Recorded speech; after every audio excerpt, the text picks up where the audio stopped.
La vida de una persona que siente que está perdiendo constantemente la carrera contra sí misma es un drama silencioso. Es un escenario donde el telón nunca se cierra y la audiencia, compuesta solo por el propio individuo, observa la actuación caótica con una mezcla creciente de frustración y autodesprecio. El primer y más insistente pensamiento es siempre el mismo. ¿Por qué soy así? ¿Por qué las tareas más simples, doblar una pila de ropa, responder a un correo electrónico crucial o simplemente recordar dónde se estacionó el automóvil hace 20 minutos, parecen requerir un esfuerzo hercúleo mientras el mundo circundante las ejecuta con una fluidez casi insultante? Esta es la base del gancho, la puerta de entrada a la sospecha de que tal vez no sea una falla moral, sino una diferencia estructural, un código de procesamiento que opera en otra frecuencia, la posibilidad del trastorno por déficit de atención con hiperactividad, el TDAH. La sospecha no surge de repente. Se infiltra lentamente, a través de años de comentarios negativos y una colección de fracasos inexplicables. El segundo gancho, más oscuro y más profundo, radica en la comprensión de que la inteligencia está intacta. La voluntad quizás incluso sea más fuerte que el promedio, pero la capacidad de convertir la intención en una acción consistente se ve irremediablemente comprometida. Es como tener un motor Ferrari instalado en un automóvil cuya transmisión falla en cada semáforo. Dejándolo parado, se toca la bocina mientras los vehículos más modestos siguen viaje. El individuo con esta experiencia interna no es perezoso, está agotado por tratar de empujar el automóvil, se siente roto. Y es en este punto de agotamiento que la búsqueda de la palabra, el diagnóstico que finalmente da nombre a esta tormenta interna, se vuelve desesperada. La contextualización nos lleva al escenario contemporáneo. Hoy en día, el TDAH ya no es un diagnóstico exclusivo del niño hiperactivo sentado en el fondo del aula. Es una realidad adulta, a menudo enmascarada, mal entendida y en su mayor parte autodiagnosticada en las sombras de Internet. El flujo de información, videos cortos y listas de síntomas han hecho que la identificación sea más accesible, pero también más peligrosa. El problema, el conflicto central, radica precisamente en este limbo digital. ¿Cómo discernir la experiencia real, clínicamente significativa, del mero eco de los rasgos de personalidad o de las dificultades comunes de la vida moderna? Todos nos distraemos, todos postergamos. ¿Dónde trazamos la línea que separa la distracción normal del déficit funcional de atención? La tensión se acumula a medida que el individuo comienza a rastrear sus propios patrones, comienza a verse a sí mismo a través de una nueva lente, y los antiguos misterios de su vida se convierten repentinamente en piezas de un rompecabezas inquietante. ¿Por qué puedo leer un libro completo en una noche si el tema me cautiva profundamente, el famoso hiperfocus, pero no puedo pasar 10 minutos leyendo un manual de instrucciones para armar un mueble simple? ¿Por qué mi memoria a largo plazo es tan aguda, llena de detalles oscuros de eventos pasados, mientras olvido las citas programadas para el día siguiente, a menudo momentos después de haberlas anotado, o peor aún, de haber decidido anotarlo? Estos son los open loops, las contradicciones que alimentan la curiosidad y mantienen la búsqueda activa, lo que indica que la disfunción es específica en lugar de generalizada. El desarrollo de la búsqueda del diagnóstico comienza con la disección de los criterios clínicos, comenzando con la inatención, la cara más reconocida del trastorno. Para saber si la distracción es TDAH, hay que ir más allá de la simple mirar hacia otro lado. Es necesario analizar la persistencia y la frecuencia de 9 indicadores de inatención, siendo necesario que al menos 6 de ellos hayan sido evidentes durante al menos 6 meses en un grado que sea inconsistente con el nivel de desarrollo y que afecte negativamente las actividades sociales y académicas o ocupacionales. El primer síntoma de la inatención es la falla en la prestación de la atención a los detalles o comete errores por descuido. No se trata de un error ocasional, es una constante en la devolución de los trabajos escolares o los informes de los profesionales, porque los detalles críticos que han sido sistemáticamente a perder. El segundo, la dificultad para mantener la atención en tareas o actividades lúdicas, se manifiesta en el adulto como la incapacidad de mantenerse al día con reuniones largas o lecturas densas, sintiendo la mente deslizarse en pensamientos tangenciales, como el agua a través de un tamiz. El tercero, el no escuchar cuando le hablan directamente, se transforma en relaciones donde el compañero o colega se siente constantemente ignorado, incluso cuando el individuo jura que estaba escuchando. La mente está procesando el sonido, pero el filtro de prioridad está desactivado, priorizando la estática interna sobre la voz externa. La progresión se intensifica con la dificultad de seguir instrucciones y la falta de terminar tareas. No es rebeldía, es la pérdida de la secuencia lógica. Uno comienza la tarea, pero una desviación mental lateral conduce a otra actividad más interesante, y la tarea original se abandona a la mitad, convirtiéndose en un elemento más en la montaña de proyectos inacabados que define el paisaje mental y físico del individuo. Los puntos quinto y sexto, la dificultad para organizar tareas y actividades, y la aversión-evitación de tareas que requieren un esfuerzo mental prolongado, son quizás los más destructivos para la edad adulta. La organización se convierte en un mito, y el papeleo, las facturas y el mantenimiento de la casa se acumulan en montañas de entropía, generando vergüenza profunda. El patrón de cambio surge aquí, justo en el punto en que el individuo se siente completamente incapaz, el concepto de hiperfocus. Si la persona puede pasar 10 horas ininterrumpidas trabajando en un proyecto que le fascina, ¿cómo puede tener TDAH? La revelación es que el TDAH no es la falta de atención, sino la disregulación de la atención. El cerebro solo puede activar el mecanismo de enfoque cuando la tarea ofrece satisfacción inmediata, interés, novedad, urgencia o crisis, convirtiendo el hiperenfoque no en una fuerza constante, sino en una herramienta poderosa pero incontrolable que solo funciona bajo condiciones muy específicas y a menudo a expensas de todas las demás responsabilidades. La participación en el medio de la narración sirve para dirigir la atención hacia la otra mitad del trastorno, la que a menudo se descuida en el adulto, la hiperactividad y la impulsividad. Si no está saltando en las sillas o corriendo por la habitación, ¿puede tener TDAH? Sí. La hiperactividad en el adulto se manifiesta como inquietud interna. Se evalúan 8 criterios para esta dimensión. La persona a menudo puede mover las manos o los pies o moverse en la silla. En el adulto, esto puede ser sutil, balancear la pierna sin cesar, chasquear los dedos. Puede dejar su lugar en situaciones en las que se espera que permanezca sentada, levantarse durante largas reuniones, caminar mientras habla por teléfono. Existe la sensación subjetiva de inquietud interna, el motor que no se apaga, la necesidad de estar siempre en movimiento u ocupado. La impulsividad es el más peligroso de los criterios, ya que afecta directamente las decisiones de vida y las relaciones. Se manifiesta en hablar excesivamente, en interrumpir a los demás antes de que terminen sus oraciones, ansioso por descargar el propio pensamiento antes de que se evapore, y en la incapacidad de esperar el turno, ya sea en línea o en conversaciones. El ápice de la impulsividad radica en actuar sin considerar las consecuencias, gastos impulsivos, cambios bruscos de carrera o de pareja, o la explosión emocional desproporcionada a la situación. Llegamos al clímax de la primera parte, la gran revelación que diferencia la simple identificación de rasgos de la sospecha clínica válida. No basta con reconocer los síntomas. El Manual Diagnóstico y Estadístico de los Trastornos Mentales, DSM-5, exige criterios cruciales que cierren estos bucles abiertos y den peso a la sospecha. Primero, la persistencia. Varios de los síntomas de falta de atención e hiperactividad, impulsividad, deben estar presentes antes de los 12 años. El TDAH es un trastorno del neurodesarrollo, no surge mágicamente en la edad adulta.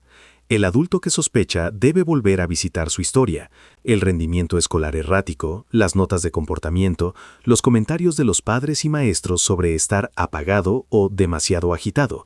Esta retrospectiva es dolorosa pero esencial. Segundo, la pervasividad.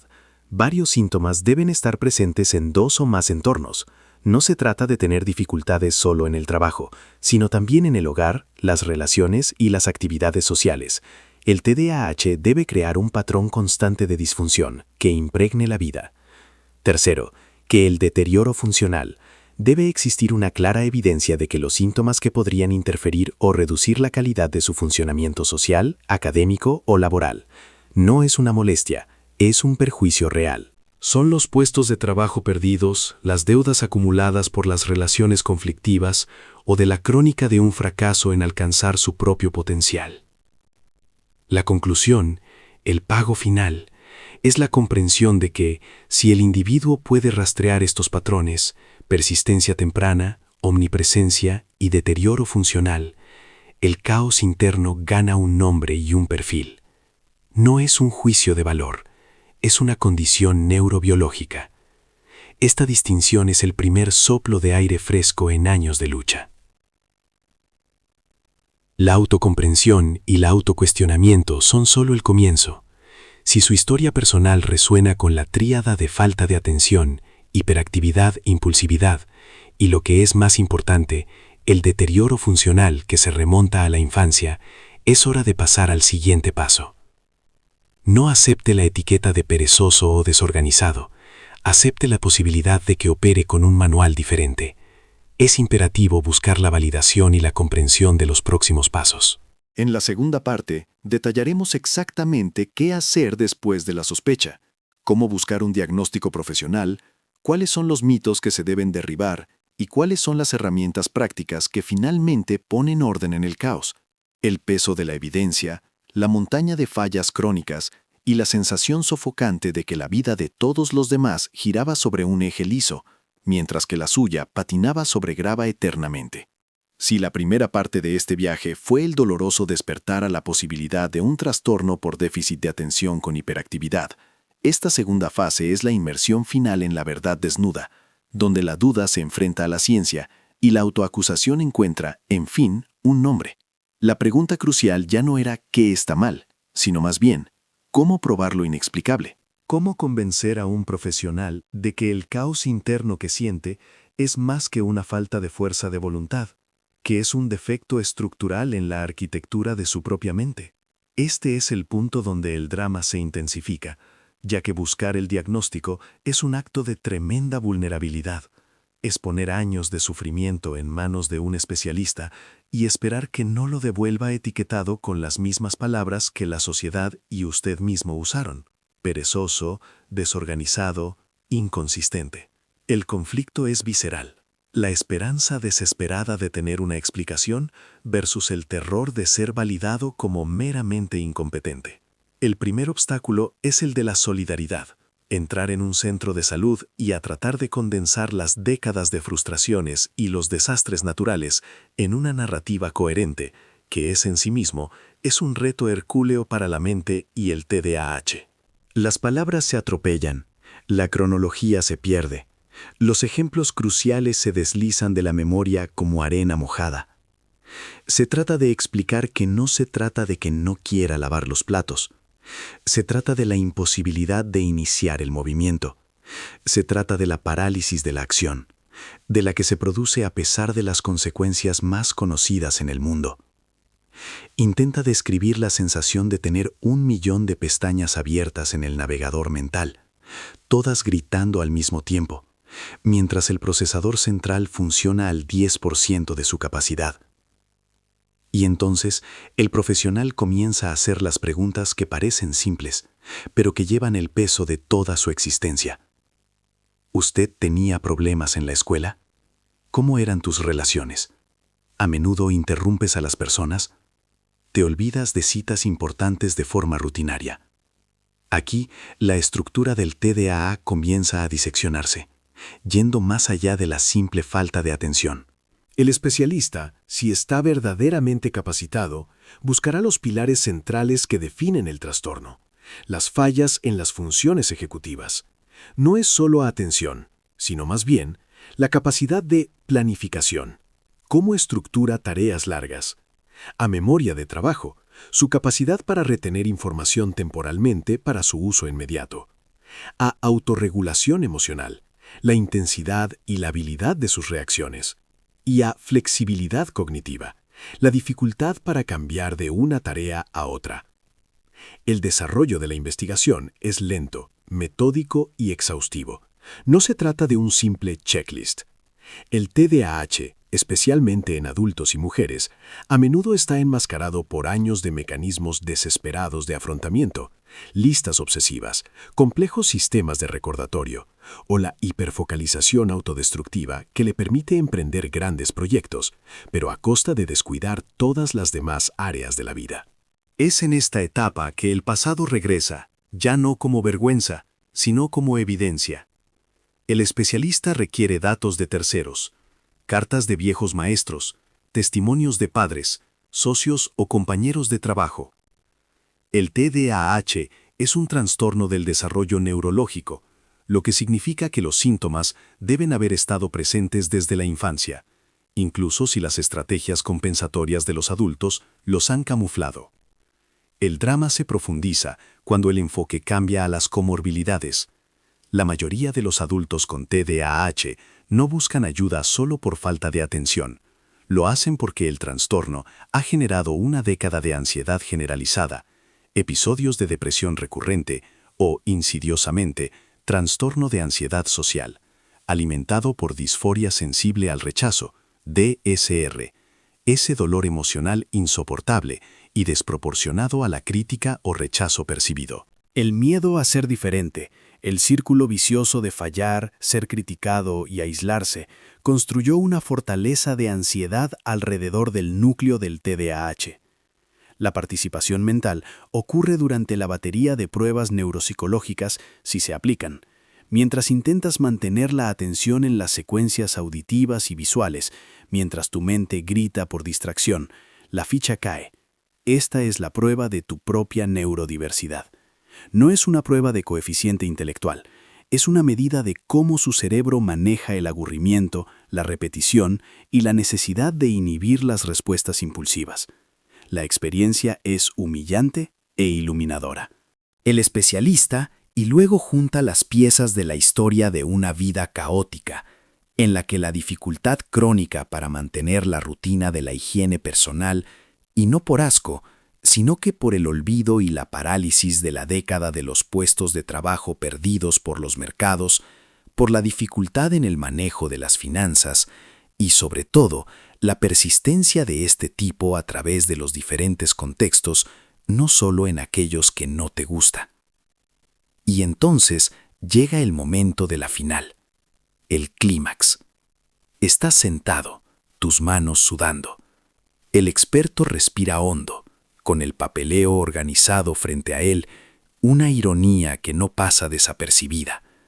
Él o ella no solo ofrece un diagnóstico, sino una narración completa de su vida. Con base en los criterios del DSM-5, su historia clínica y los resultados de las evaluaciones que hemos realizado, podemos afirmar que cumple con los criterios para el trastorno por déficit de atención con hiperactividad, subtipo predominantemente desatento combinado. El silencio que sigue es ensordecedor. No es una bomba que explota, sino un meteorito que cae y reordena el paisaje interior. El gran secreto se revela. La pereza no era pereza, era disfunción ejecutiva. El error no fue un error moral, fue una limitación neurobiológica en la modulación de la dopamina y la norepinefrina. No estabas tratando de fallar. Su cerebro estaba configurado de manera diferente para iniciar y mantener el esfuerzo. En este momento de revelación, los open loops de toda una vida se cierran con una velocidad vertiginosa. La razón por la que siempre supiste la respuesta, pero no podías ponerla en papel.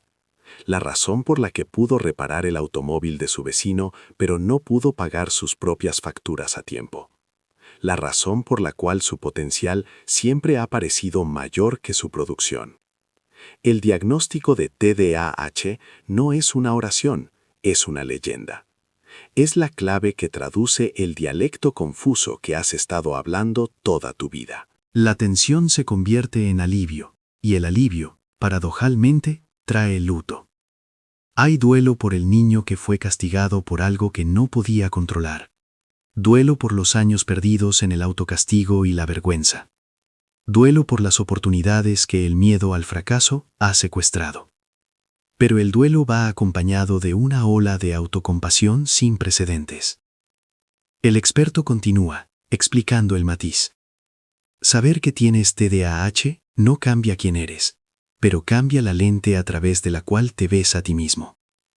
Ahora podemos dejar de tratar los síntomas secundarios, la ansiedad y la depresión, como la causa raíz, y centrarnos en el motor que está desafinado. La conclusión es inmediata.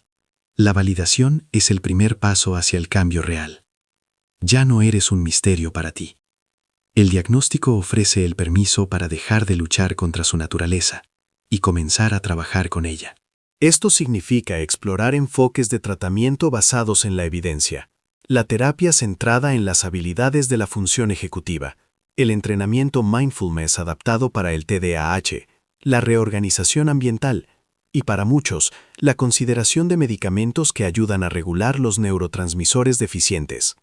La lucha por demostrar su dolor ha terminado. Ahora comienza el viaje para vivir bien con su mente neurodivergente. El TDAH no se cura, pero se maneja, y la gestión comienza con el reconocimiento.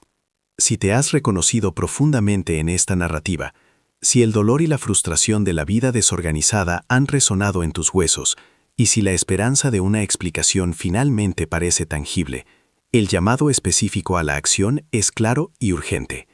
Busque un profesional de salud mental que se especialice en el desarrollo neurológico de adultos, como un psiquiatra o neuropsicólogo, con experiencia comprobada en TDAH. No te conformes con un diagnóstico superficial. Busque una evaluación completa e histórica. Tu paz mental y tu futuro dependen de que te permitas ser visto con claridad. No posponga más esta investigación. Date la oportunidad de dejar de luchar y comenzar a vivir.